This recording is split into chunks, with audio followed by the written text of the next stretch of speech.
करेंगे एनीमिया रोग के लक्षण के बारे में और उसके कारण और बचाव के बारे में भी आपको बताएंगे। और भेंट करता है बबीता बत्रा जी। बहनों, आजकल इस भागदौड़ भरी जिंदगी में अनियमित जीवन शैली के चलते कई बीमारियों से हम लोग घिर जा रहे हैं। उसमें से एक एनीमिया है, यानी खून की कमी। ये किस कारण से होती है, इसके लक्षण क्या हैं, इस बीमारी से बचने के उपाय क्या हैं, चलिए ये सब जानते हैं डॉक्टर सरजीत कुमार सिंह जी से। डॉक्टर साहब नमस्कार। जी नमस्कार।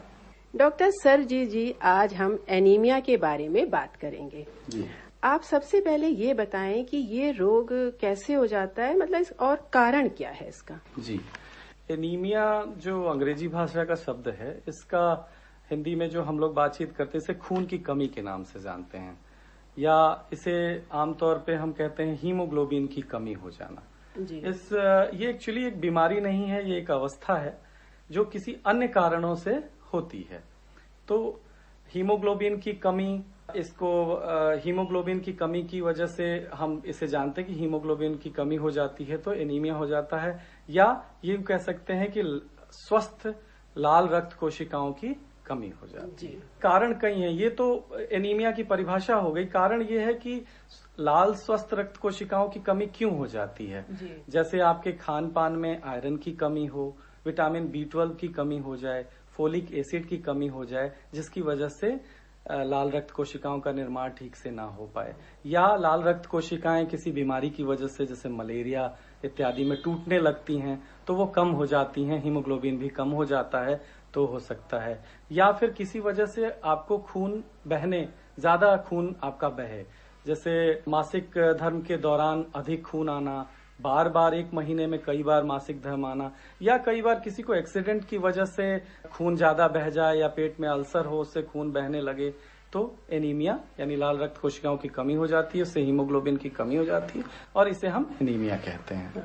मतलब खून ज्यादा बहने से जो है जी, वो उससे भी होता है। जी, उससे हो जाता है। तो डॉक्टर साहब ये बताएं कैसे पता चलेगा कि खून की कमी है, मतलब उसके क्या लक्षण फिर हमें समझ में कैसे आएगा। जी, बहुत आसानी से इन लक्षणों को पहचाना जाता है। सबसे ज्यादा जो शिकायत करते हैं मरीज, वो ये कहते हैं कि हमें थकान बहुत जल्दी हो जाती है। कोई भी मैं काम करती हूँ या करता हूँ तो मैं थक जाता हूँ, या मुझे चिड़चिड़ापन होता है, मेरे बदन में दर्द होता है, सर में काफी दर्द होता है, और जब भी कोई सीढ़ियां वगैरह चढ़ती है तो मैं थकने लगती हूँ। तो ये इस तरह के, मुझे भूख नहीं लगने की भी शिकायत करती हैं। तो कमजोरी इसका मुख्य लक्षण बताती हैं, और देखने से भी थोड़ा शरीर बिल्कुल सफेद जैसा, पीला जैसा, बिल्कुल ऐसा लगेगा कि जैसे खून की कमी है। आप देख के भी ये मालूम कर सकती हैं कि हाँ, इन्हें खून की कमी हो सकती है। ये कुछ लक्षण होते हैं जो मुख्यतः दिखते हैं। मतलब ऐसा अगर घर में एक दूसरे का दिखे तो फिर डॉक्टर से संपर्क कर लेना चाहिए, है ना। थकान ज्यादा लगती है इसमें। जी, सबसे ज्यादा शिकायत जो मरीज करता है कि कोई भी मैं काम करती हूँ तो थक जाती हूँ, मेरा किसी काम में मन नहीं लगता। अगर किसी ऐसी वजह से ये दिक्कत हो, जैसे आयरन की कमी की वजह से एनीमिया हो रहा है, तो आप देखेंगे कि जो नाखून है वो चम्मच के तरह के हो जाते हैं, जैसे चम्मच बीच में दबा हुआ होता है। जो मुंह के कोने होते हैं वो फट जाते हैं, या जीभ जो सामान्य अवस्था में खुरदरी होती है वो चिकनी हो जाती है। इसी प्रकार अगर विटामिन B12 की कमी हो जाए तो B12 की कमी होने पे वो पिंस और निडल जैसे कोई चीज चुभ रही है पैरों में, उसकी शिकायत, या पैरों में अकड़न होना, चलने में दिक्कत होना, और कई बार याददाश्त की कमी होने की भी शिकायत करने लगती हैं। अच्छा, इतना भी हो जाता है, मतलब याददाश्त भी जो है वो धीरे-धीरे अगर ये विटामिन, मैंने बताया कि एनीमिया के कई कारण, अगर ये विटामिन B12 की कमी की वजह से हो रहा है तो इससे हमें इस तरह से सिम्टम्स भी मिलते हैं। और बहनें अपनी डाइट में ज्यादा क्या चीज लें, जैसे देखिए, ऐसे तो कहा जाता है कि आपका पूरा आहार जो है वो संपूर्ण पोषक आहार आपको लेने होते हैं, लेकिन एनीमिया में खास करके भी कोई बहुत विशेष तो नहीं, लेकिन चूंकि सबसे कॉमन एक जो एनीमिया है वो हमारे यहाँ आयरन की कमी की या लोहे की कमी की वजह से होने वाला एनीमिया है। तो ऐसे में हमारी बहनें क्या कर सकती हैं कि जब भी कोई हरी सब्जी, हरी पत्तेदार सब्जी तो खानी ही चाहिए इसमें, तो उसको बनाएं तो वो लोहे की कढ़ाई में बनाएं। लोहे की कढ़ाई बहुत आसानी से उपलब्ध हो जाती है, उससे संपूर्ण आयरन मिल जाता है। घर में बहुत आसानी से गुड़ उपलब्ध होता है, तो खाने के बाद गुड़ का सेवन भी बड़ा अच्छा होता है। हरे पत्तों की सब्जियां होती हैं, पालक है, चौलाई है, और भी इस तरह के। बहनें कोशिश करें कि साबुत अनाज का सेवन करें। अच्छा। वो सब भी बड़े आसानी से, जैसे मूंगफली में आयरन काफी मिलता है। सोयाबीन एक बहुत अच्छा स्रोत है आयरन का। सोयाबीन बहुत महंगा भी नहीं है, तो आप उसे ले भी सकती हैं। सोयाबीन है, मूंगफली है, इस तरह की चीजें हैं, आप ले सकते हैं। साथ में आप जो है नींबू का सेवन खाना खाने के बाद अगर करेंगी तो आपकी बॉडी को जो आयरन जो आप खाने में खा रही हैं वो अच्छे से मिल पाएगा। नींबू, संतरा, चुकंदर में भी आयरन की काफी मात्रा होती है। एक खास ध्यान रखना होता है कि चाय वगैरह तो हम सब पीते हैं, तो चाय कॉफी पीते हैं तो इसे खाने के साथ या खाने के पहले या तुरंत बाद ना, खाने के और चाय पीने के बीच में कुछ समय 1-2 घंटे का अंतर जरूर रखें। अच्छा। वरना आपकी बॉडी को आयरन नहीं मिल पाएगा। अच्छा, ये भी ध्यान देने वाली बात है। हाँ। जी। और चाय कॉफी तो बहनें पसंद करती हैं बहुत ज्यादा। हाँ, यूँ तो नहीं पीना, पर अब एक ये ऐसा पेय पदार्थ हो गया है जिसे लगभग सभी लोग लेते हैं, तो लेने में कोई बुराई नहीं। बस इतना ध्यान रखें कि इसे खाने से थोड़ी दूरी पे लें,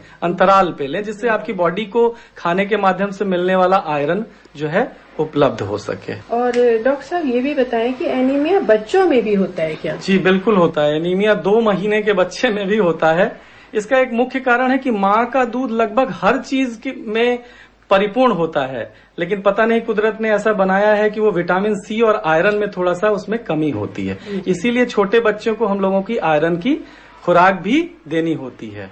तो वो हमें जब हम हीमोग्लोबिन का लेवल कराते हैं तो हमें पता चल जाता है कि एनीमिया है। तो बच्चों में भी एनीमिया मिलता है, बढ़ती बालिकाओं में एनीमिया से कोई भी बचा नहीं है, लेकिन माताएं, बहनें, बढ़ती हुई बच्चियां और बच्चे छोटे ये ज्यादा प्रभावित होते हैं। अच्छा। और डॉक्टर सर जी ये बताइए कि एनीमिया का पता लगने के लिए जैसे फिर मतलब कोई टेस्ट भी कराया जाता है या ऐसे बस देख के बस पता चल जाता है? देखने से हो जाता है। जी, देखने से आपको अंदाजा लग जाता है। डॉक्टर को भी कई बार आप भी ये समझ सकते हैं, अंदाजा लग जाता है। लेकिन बहुत ही कॉमन सा टेस्ट होता है, बहुत आसान, आपने सुना भी होगा, हीमोग्लोबिन की जांच कराना।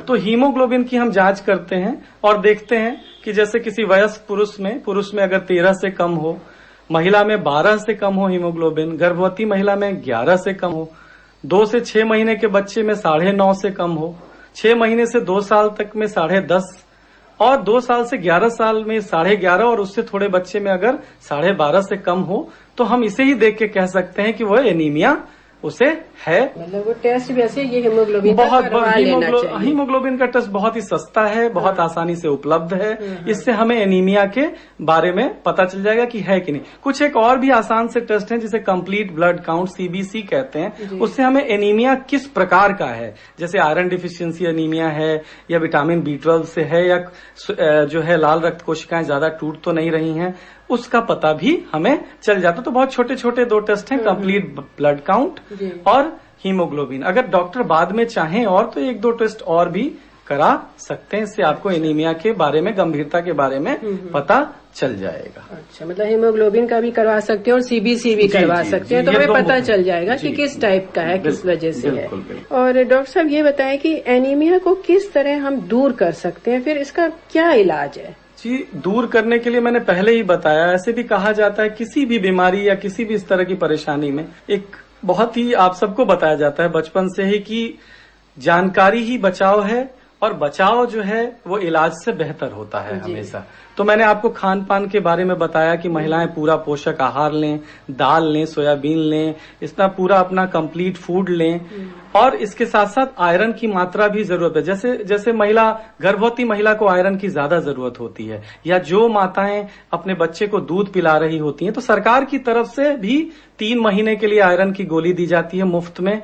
और जब वो बच्चे को दूध पिला रही होती है उस दौरान भी 3 महीने के लिए, ये सबके लिए अनिवार्य है, ये लेना बहुत जरूरी।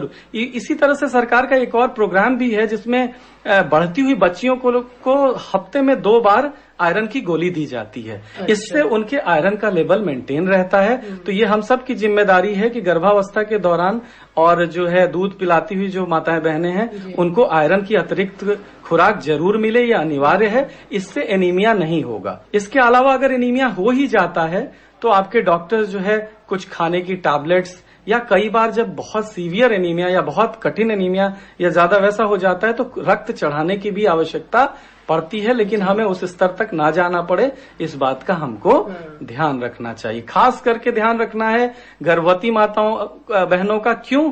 क्योंकि अगर एनीमिया है तो बच्चे के जन्म के दौरान अत्यधिक खून बह जाने से मां की मृत्यु भी हो सकती है। इसलिए एनीमिया को गर्भावस्था के दौरान एनीमिया के स्तर का जांचना बहुत ज्यादा जरूरी होता है अपने डॉक्टर से। इसीलिए हम बार बार गर्भावस्था के दौरान हर 2-3 महीने पे या जो एक प्रक्रिया है उस पे मिलते हैं, उस दौरान वो आपकी जांच करता है। जी, मतलब खान पान भी अपना अच्छा रखें और गोलियां भी आयरन की ले सकते हैं। जी। मतलब काफी अलर्ट हो जाना है पहले ही। बिल्कुल एनीमिया को बिल्कुल हल्के में नहीं लेना है। कई बार एनीमिया को आप बिना ट्रीटमेंट के छोड़ने पे आपका हार्ट फेल भी हो सकता है। अच्छा जी, ये इतनी खतरनाक चीज है जो देखने में तो बहुत आसान लगती है, पर हमारी माताएं बहनें जो है खास करके भारत में और उत्तर प्रदेश में जो है एनीमिया से बहुत ज्यादा पीड़ित हैं। तो इसे हल्के में ना लें, अपनी जांच करा लें और अपने खान पान में सुधार लाके बहुत आसानी से इससे बचा जा सकता है। और ये जब नहीं होगा तो आपको अन्य बहुत सी